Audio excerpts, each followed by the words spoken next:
Cześć, to Ema z Dr Tusze. W dzisiejszym odcinku pokażę Wam, jak wymienić tusze w drukarce Brother J105.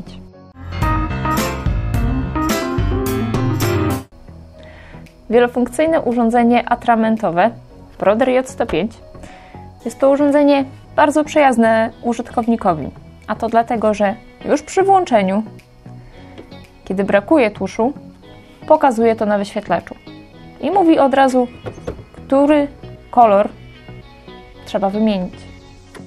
Dzięki temu wiem, że muszę wymienić pojemnik z niebieskim tuszem. Do wymiany tuszów przygotowałam zamienniki dostępne w sklepie drtusz.pl.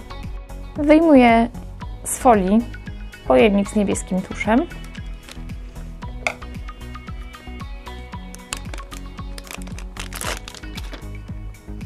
Zdejmuję żółtą tasiemkę odpowietrzającą. Tak przygotowany tusz jest gotowy do włożenia do drukarki.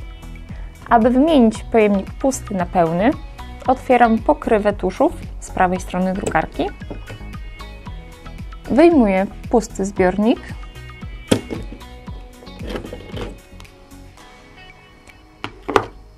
I wymieniam na nowy pełny. Zamykam pokrywę tuszów. Na wyświetlaczu pojawia się komunikat z zapytaniem, czy wymieniłam tusz. Strzałką w górę zaznaczam, że tak. W menu drukarki w zakładce atramenty sprawdzam poziom atramentów. Widzę, że cyjan jest pełny. Jak widzieliście, wymiana tuszów w drukarce Brother J105 jest bardzo intuicyjna. Jeśli chcecie dowiedzieć się, jak wymienić tusze w innej drukarce, napiszcie w komentarzu.